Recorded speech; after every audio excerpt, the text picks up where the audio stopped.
Pues ya estamos aquí de regreso, lo adelantábamos, el tema de la mesa de análisis y justamente para entrar en contexto, ¿qué tenemos? Bueno, ¿por qué prohibir las bolsas de plástico? Y es que diversos estados del país han implementado la medida de un posible uso de los plásticos y aquí le tenemos detalles sobre este tema.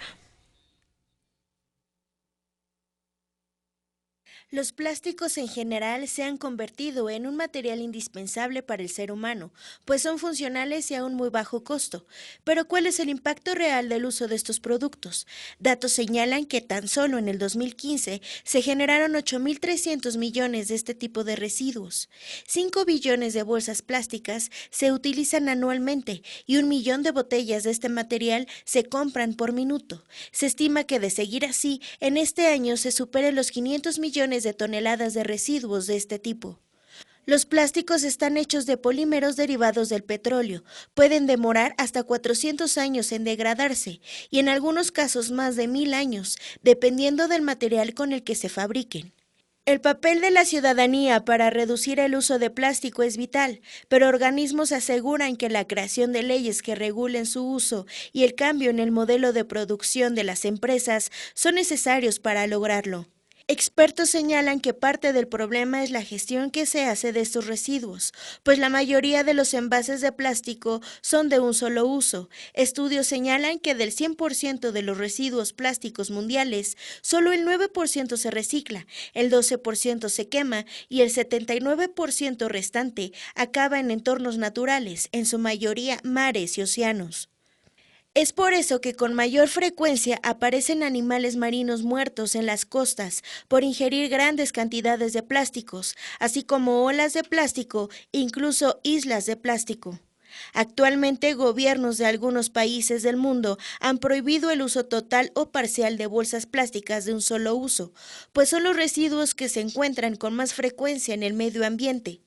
Por eso las bolsas llamadas ecológicas han sido comercializadas, pues las bolsas de tela, yute, rafia, plástico, tejido o malla están exentas de la prohibición. Sin embargo, investigadores señalan que para la creación de este tipo de bolsas se utilizan pigmentos dañinos o materiales que no son 100% compostables o biodegradables.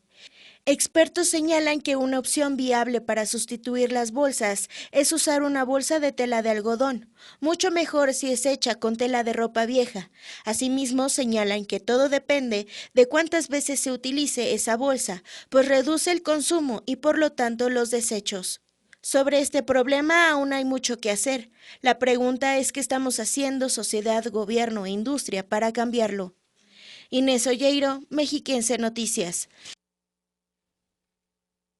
Y justamente para hablar de este tema le agradecemos mucho que nos acompañe aquí en la mesa Paola Denise Barreiro Estrada, directora de Devuelve al Bosque la Vida. Paola, muchas gracias por venir con nosotros. Gracias por el honor. También se encuentra con nosotros esta mañana Jorge Treviño, director general de COSE. Así, bienvenido también a esta mañana. Y Gustavo Pacheco López, director de la División de Ciencias Biológicas y de la Salud UAM Lerma. Gracias Jorge. Bienvenidos. Muchas gracias. ¿Se debe prohibir el uso del plástico? Es una pregunta muy básica, porque ¿de quién es la culpa de la contaminación? ¿Del plástico en sí o de la gente que no sabe darle un manejo adecuado? Empezamos con las mujeres, Pablo. Bueno, yo creo que el tema es que cómo empezó este problema. Le hicieron una bolsa plástica suficientemente delgada para hacerla también económica para dar en el mercado, ¿no? Entonces, antes teníamos otro tipo de bolsas, como estas que eran las de mercado, las del mandado. ¿Y cómo empezó el problema? Se empezó a hacer demasiado delgada para que fuera útil para esto. ¿Se debe usar, no se debe usar? Yo creo que tiene que ver más con el tema de la responsabilidad que tenemos en la disposición final de los productos al final de su vida útil, ¿no? Al final de cuentas, creo que por dónde empezar es muy difícil, conocer los pros, los contra, habrá muchos a favor, muchos en contra, creo que la bolsa no es el problema. A mí me gusta de cierta manera esta iniciativa, creo que sí era un uso desmedido, pedías bolsas para todo, creo que no son de un solo uso, y eso hay que mencionarlo, porque creo que las utilizas para muchas otras cosas más. Pero el tema de la educación, a mí me preocupa que sancionan las bolsas de plástico, pero no viene acompañado de una campaña para enseñar a las nuevas generaciones qué hacer con este tema. Efectivamente, bueno, creo que hay un tema de prohibición sin solución. O te dicen, ¿sabes qué? No debes de hacer esto, pero sí debes de hacer esto. Entonces yo creo que es un tema de concientización, de que debemos llevar a cabo un tema de una terminología. La gente no conoce ni qué es reciclable, ni qué es reciclado, ni qué es amigable con el medio ambiente, ecológico, degradable, biodegradable, oxodegradable, compostable. Y si no conocemos esto, ¿cómo podemos hacer una elección responsable? Y no conocemos las certificaciones, claro, no hay normas, entonces se da todo un tema muy confuso, ¿no? Gustavo, se ha llegado a tal nivel que el plástico ya es un contaminante más. Sí, esta es una medida necesaria, mas no suficiente. La Oficina de las Naciones Unidas para el Medio Ambiente ha determinado recientemente una serie de números y de estadísticas que escuchábamos en el video. Solo el 9% del plástico que se ha producido en la historia de la humanidad ha sido reciclado. Esto, para ponérselo fácil al televidente, si imaginamos una botella de estas Jumbo llena de plástico, solo la tapa rosca de esa botella, si fuera todo el plástico que la humanidad haya producido, solo la tapa de esa botella habría terminado efectivamente reciclada. Este es un problema realmente serio y pocas naciones y pocas instituciones se han puesto a medirlo. ¿Cómo saber el impacto de esta prohibición o de esta ley que entra en vigor en la Ciudad de México, solo en una entidad? Querétaro inició hace poco también. Pues necesitamos medirlo, necesitamos estadísticas para saber cuánto plástico utilizamos. El mexicano en promedio, ¿cuántas bolsas de plástico utiliza? Pues hasta el momento no sabemos. El europeo común utilizaba 260 bolsas al año. Después de la entrada en vigor de su normativa, recientemente se han fijado metas a reducir hasta 20 o 26 máximo bolsas por año. Esto significa que en México necesitamos estadísticas certeras y también necesitamos medirlo para saber si estas iniciativas son exitosas o hasta qué grado han sido exitosas. Y concluiría mi intervención en este momento diciendo que hay casos de éxito en los cuales las prohibiciones se han añadido con campañas de sensibilización, de información y además transfiriéndole parcialmente al consumidor una parte de la responsabilidad a través de incentivos monetarios o de sobreprecios. Sí, claro. Uno de los casos más exitosos ha sido en Irlanda y en un año lograron reducir casi el 95% de su consumo de bolsas de plástico de un solo uso, que hay que diferenciar el plástico que permanece, por ejemplo, en un auto o en un dispositivo médico años, sí, de la bolsa que dura algunos segundos en su uso, ¿no? Porque estamos hablando de un uso indiscriminado de este producto o la falta de gestión de los desechos que, pues bueno, generamos día a día. Yo creo que son las dos cosas, ¿no? La bolsa de plástico se inventó para dejar de talar árboles para hacer bolsas de papel. Los famosos cucuruchos, ¿no? La bolsa de plástico se inventó también para hacer el recipiente más eficiente que hay, porque es con la menor cantidad de material, que es la reducción en la fuente, a poder hacer un producto que tuviera la resistencia para transportar, etcétera. Entonces, realmente se diseñó con un buen fin, ¿no? Desgraciadamente, la parte ya más comercial y todo eso, pues se regalaban indiscriminadamente bolsas, así como se usaba el popote por cada bebida que te daban, etcétera. Entonces, ¿qué es lo que se generó? Se generó un abuso en el uso de estos productos de plástico, ¿no? Porque en realidad son productos, no es el plástico. Hay 6 tipos de plásticos para hacer envases y embalajes y productos de plástico, y no todos se comportan, ni todos se abandonan, ni todos son de un solo uso, ¿no? Sí. Entonces, falta mucha información en el país, sí, falta información estadística, sí. Por eso la medida que se tomó de la prohibición es precipitada, porque ni midieron los impactos económicos. Los empleos que se iban a perder. Los empleos que se van a perder, ni tampoco hay un sustituto del plástico. O sea, el plástico es el material con la menor huella ecológica que hay. Entonces, ¿con qué lo vamos a sustituir? No sabemos. En estos momentos Europa se está cuestionando si la medida de eliminar el plástico de un solo uso es la mejor. ¿Por qué? Porque no hay alternativa, ¿no? Ni el vidrio, ni el aluminio, ni nada de esto se va a sustituir. El tipo de uso que se haga es diferente. A lo mejor una bolsa de este tipo sí nos ahorra muchísimas bolsas de ese tipo, pero sigue siendo de plástico. Sí, claro, ¿verdad? claro. Entonces, ¿qué pasa? Hay que hacer un consumo responsable y obviamente al final de la vida, como bien lo comentaste, hay que tener un buen manejo, hay que saber cómo disponer, cómo clasificar, no tirar en el medio ambiente. O sea, el material, la marca del señor que la produce, etcétera, no tiene la culpa de que un ciudadano se lleve una bolsa de paseo y ahí la tire, ¿no? ¿Quién lo sanciona? ¿Quién lo vigila? El tema de la educación ambiental tiene que ir acompañado de la aplicación de la ley. En México tenemos ley, pero no la queremos aplicar, ¿no? La Asociación de Productores de Plástico nos hizo favor de mandarnos un video que vamos a ir poniendo ahorita durante la mesa de análisis. Y ellos defienden lo que ahorita decía Jorge, la pérdida de empleos. Son 1000, y el Estado de México hay muchas empresas que se dedican a la producción de plásticos. ¿Qué va a pasar con eso? O sea, tenemos una época donde no hay empleo y ahora resulta que a lo mejor se cierran fábricas o la gente, y no se pueden reinventar porque tampoco hay apoyos económicos. ¿Qué tanto se está afectando entonces a esta industria? Y por el otro lado, yo tengo una bolsa de papel, vamos a regresar a las bolsas de papel y la gente va a decir, bueno, la tiro en la calle, total, es de papel, no contamina. Ustedes que están... A mí me gustaría comentar que pues los empleos no se pierden, evolucionan. Alguna vez hubo telégrafo, el telégrafo al teléfono, el teléfono al celular y fue transitando la tecnología, o sea, tal vez sí se perdieron algunos empleos que no se actualizaron y que no pudieron hacer la evolución, pero eventualmente tenemos que hacer eso. Igual del petróleo se está diversificando a las energías renovables y tal vez quienes se dedican hoy al petróleo, el día de mañana se dediquen a empleos verdes y no pasa nada, evolucionamos, pero sí tenemos que, hubo un tiempo para que hubiera esa transición. Y también, si las personas no utilizaron ese tiempo para hacer esa transición, nunca va a realizarse esa transición. Y creo que también tengo que haber una transición para implementar esta ley. ¿Cómo se iba a sustituir? Que creo que no tenemos la opción. Si regresamos al papel, ¿qué va a pasar con los árboles? Y creo que también no hay que perder de vista el objetivo, que al final es un consumo responsable. ¿Lo vamos a lograr con estos ejemplos que tenemos aquí en la mesa?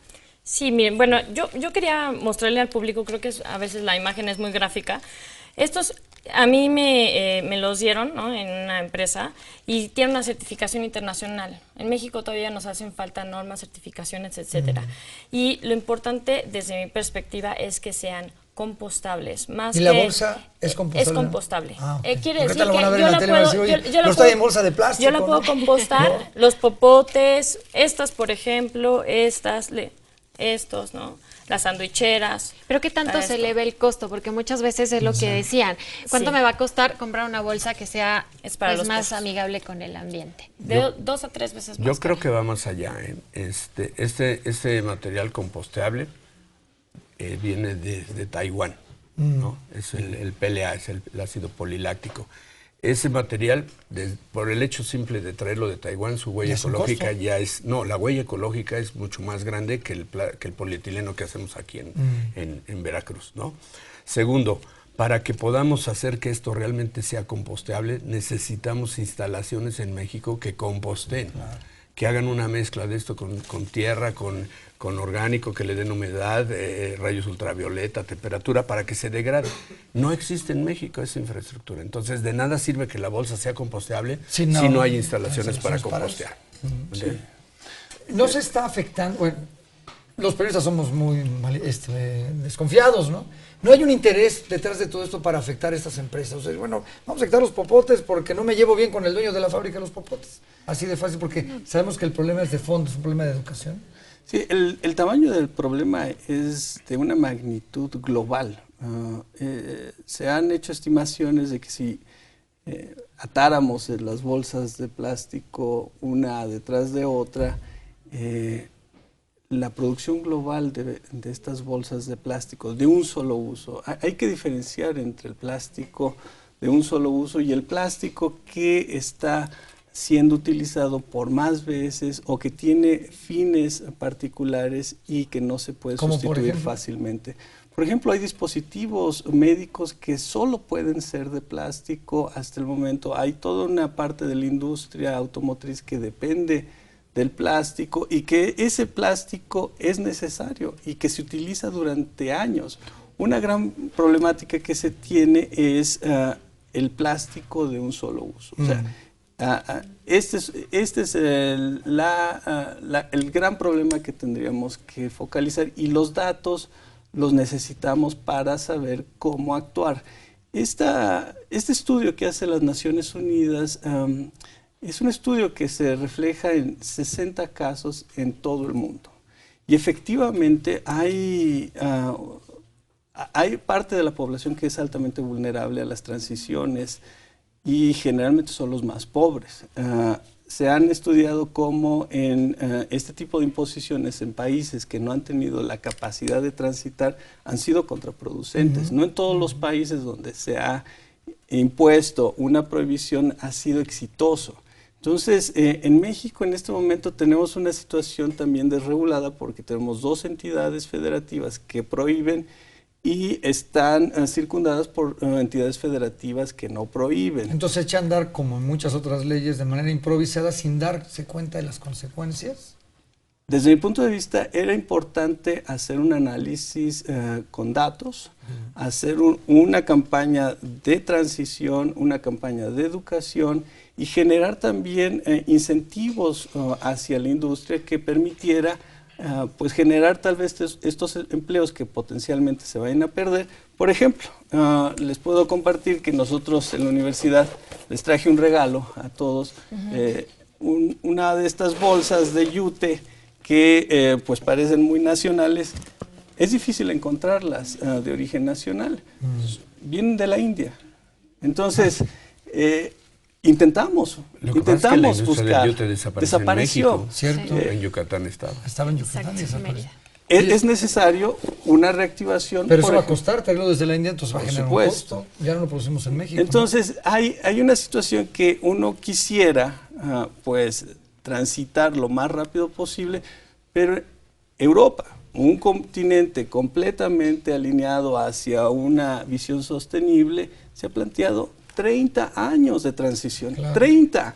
Y nosotros estamos dándonos un año de transición en una entidad federativa que está circundada por la entidad federativa más poblada del país, que es el Estado de México. ¿Qué va a hacer el Estado de México? Creo que esto es importante. Las fronteras, no hay fronteras.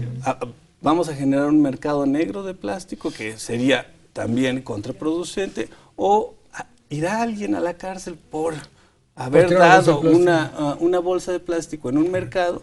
Bueno, pues hay límites. Mira, debería de haber multas, ¿no? Hay un tema que no se consideró en todo esto, ¿no? México tiene una economía informal muy grande, ¿no? Principalmente a través de las centrales de abasto, ¿no? Y ahí es donde se venden la mayor cantidad de plásticos de un solo uso. Bolsas, ¿sí? en vasos de unicel, charolas, platos desechables, cubiertos, todo lo que está considerado como de plástico de un solo uso, se vende en las centrales de abastos. ¿Cómo va a controlar el gobierno eso? ¿Cómo se va a vigilar? No hay marcas, no hay nombres, no hay nada, ¿no? Incluso ni se factura. Cierto. Sí, va a estar esto muy bonito en los mercados cautivos, como las tiendas de conveniencia, el supermercado, los formales, como siempre. ¿Y la informalidad qué? Que es inmensa. Es mucho más grande que lo que se está controlando. Entonces, eso no se ha medido, ¿no? Decía ahorita Gustavo que hay con tanto plástico no se magnifican las cifras, porque también la ONU dice el planeta está sobrepoblado, y cuando uno va en el avión te das cuenta que no estamos tan sobrepoblados, entonces realmente no se está magnificando. Te voy a decir una cosa, Erik Soeheim es el promotor de que en el mundo para el año 2050 va a haber más plástico que peces. Sí. Lo tuvo que hacer así de exagerado para que lo voltearan a ver. Claro. La realidad es que no va a pasar, ¿entiendes? Pero siempre en estos temas sociales, críticos, tienes que hacer algo más exagerado para que te volteen a ver, si no te gana el tema económico, etcétera. Entonces, ese planteamiento que es muy agresivo, todo el mundo volteó a ver una isla de plástico que existe real en el Pacífico, pero nadie sabe que esa isla se provocó por 7 ríos que vienen de Asia, no de América. ¿Me entiendes? Entonces, ¿qué pasa? Que el problema es global, correctamente como lo dice, ¿no? Lo que hagan los chinos nos va a afectar a nosotros, lo que hagan los asiáticos, la India. Yo recientemente tuve la oportunidad de ir a Egipto y resulta que el río Nilo sí se ve limpio, pero las vertientes están todas cochinas. Sí. Entonces, ¿qué es cultura de la gente que no sabe respetar, ¿no? Y eso que mandan ahí nos va a venir a aparecer algún día a nosotros, o a la mitad del Pacífico. Entonces, ¿qué pasa? Realmente es un tema global, hay que reaccionar, se tiene que hacer un poco espectacular el tema para que todo el mundo hasta pones una niña de 16 años a regañar a Trump. Exactamente. Que la gente voltea a verla, claro, ¿no? claro. Cuando realmente la niña a lo mejor, bueno, tiene 16 años y tiene una idea muy clara, pero es la manera de que la gente voltea a verla, no porque realmente, no digo que no tenga razón, pero se magnifica el tema. Ahora, esto no impide que seamos razonables y tengamos que hacer cosas para bien, para normar, para hacer las cosas bien. Los mexicanos podemos hacer las cosas muy bien. Lo que pasa es que nos falta tomar la voluntad de hacerlo. Por supuesto. Ahora a mí me gustaría tal vez Adelante. comentar que esto no es PLA, esto es 100% hecho de plantas y la diferencia entre el PLA y los polímeros naturales, hay unos que están hechos con polímeros sintéticos híbridos, o sea, con polímero natural y el otro. Esta sí se composta en casa, entonces tú la puedes así meter a la composta en tu casa o en un biodigestor que tengas y no necesitas que vaya a una composta anaeróbica, puede ser una composta aeróbica en casa. Pero tú crees, Paula, que los mexicanos, a lo mejor en las grandes ciudades sabemos lo que es una composta, pero un mexicano de alguna comunidad un poco con menos conocimiento de estos temas, lo va a hacer. O sea, creo que el problema entonces, vamos, de fondo, es un tema La educativo. educación. Y otro Desde tema. cómo hacer una composta, cómo usar el plástico. O si tiene espacio en su casa. O que para hacer tenga espacio, Y un una tema composta, importante son los aditivos. O sea, ¿Pero todos lo sabemos una usar? cosa, sí. O sea, bueno, no todas las personas lo saben usar, pero tenemos que tender a eso. O sea, el tema de la educación es básico. Tienes que sacar una ley acompañada de educación, sensibilización, terminologías, etcétera. Pero también tenemos que evitar lo que se llama el greenwashing o la publicidad engañosa, porque este es un tema importantísimo. ¿Qué pasa hoy en día? Hoy en día a veces compras el mismo plástico más caro solamente porque dice biodegradable. Pero ¿quién está regulando que efectivamente eso sea biodegradable, compostable, etcétera? Por eso se necesitan regulación, especificación técnica, sellos, etcétera. Y eso es muy, muy incluso importante. infraestructura para verificar si realmente es lo que dice, Es ¿no? lo que dice, Hoy hay muchas bolsas, hay muchos productos que dicen amigables con el medio ambiente, o que dicen composteables, o que dicen ¿Y quién te dice reciclables, que son? y la realidad no son, ¿no? Pero tampoco el gobierno tiene infraestructura para verificar eso. Mencionaron en Europa tiene camiones recolectores de basura divididos.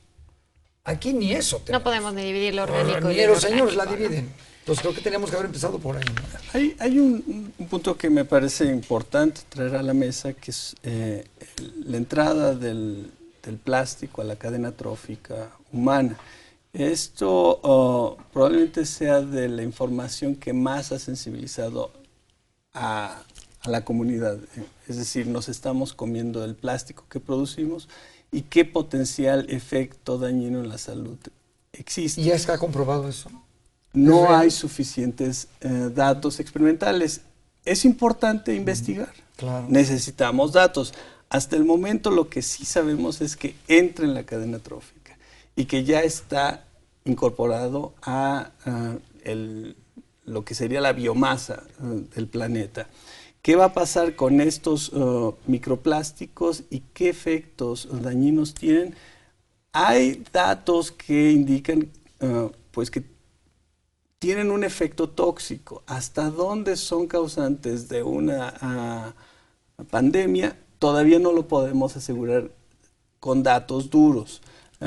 Esto es importante, es decir, los incentivos y también los impuestos que se han logrado plantear en ciertos países han fondeado este tipo de investigación. Es decir, si en México necesitamos también información, no solo el gobierno la tiene que fondear, las organizaciones de la sociedad civil también son contrapesos para buscar información. Y la propia industria también está interesada en generar este tipo de datos porque pues lo peor que le podría pasar a una industria es no tener consumidores, Sí, es claro. decir, acabar con esta gallina que pone los huevos de oro, porque si no tenemos al consumidor o si el consumidor se enferma, pues está muerta esa cadena de valor.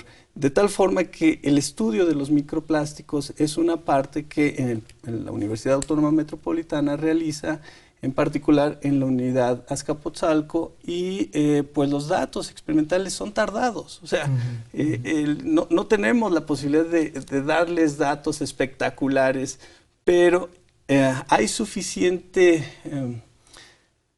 información para ser precavidos. O sea, necesitamos ir con pies de plomo. Esto sería... Nos quedan ya 2 minutitos, tenemos que empezar a concluir. O sea, Un mensaje. Yo creo que ¿es sí el tema, importante. es el plástico o es la falta Sí. de educación en el manejo del plástico? Si quisieran concluir por ahí más. Mira, yo creo que todos los problemas que se le atribuyen al plástico hoy se derivan de un mal comportamiento del ser humano, ¿no? Es no disponerlo adecuadamente. Lo primero que tenemos que hacer es no tirar residuos en el medio ambiente, cualquier material que sea, obviamente el plástico con mayor intensidad. ¿Por qué? Porque forma parte de nuestra vida. Segundo, ser razonable en lo que compramos, en ya no pedir 18 bolsas para llevarnos 1 litro de leche, para ahorrarnos lo que era la bolsa. Hoy al ciudadano lo que le va a pasar es que ya no le van a dar la bolsa y entonces la va a tener que comprar y le va a costar. Esa es la primera medida, aparte de lo demás, ¿no? La otra cosa es que esa bolsa probablemente pues, podría haber sido hecha de reciclado, con un cierto calibre, una normatividad, incluso considerar la parte de sustituirla en un proceso, etcétera. Pero todo esto es un proceso de cambio, ¿no? No es una medida de prohibición de hoy para mañana. La presión social se volvió un botín político y hay que darle una respuesta. Y entonces por eso sale una ley que aparentemente resuelve el problema, pero no es cierto, ni lo consideraron.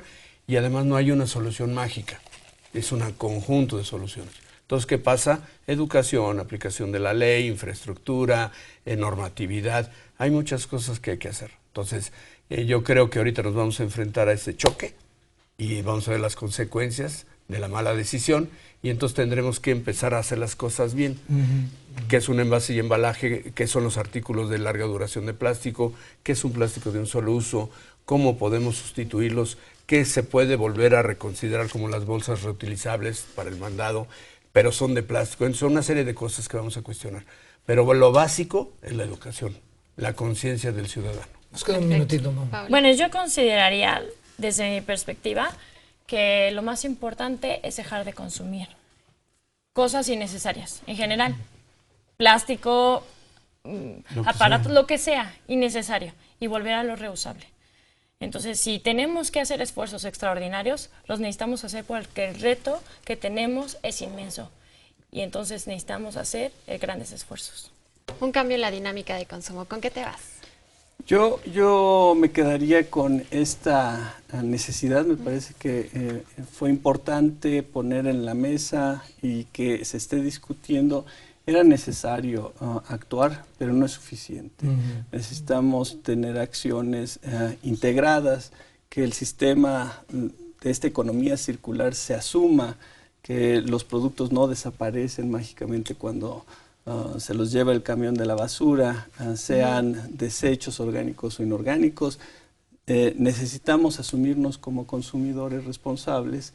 Y en este punto, pues yo lo que podría decir es que la academia tiene una responsabilidad en proveerle a la sociedad también de datos duros, de evidencia, y en eso trabajamos. Oigan, pues les agradecemos muchísimo que nos hayan acompañado esta mañana. Gracias Creo que va a a ser ustedes. un tema recurrente.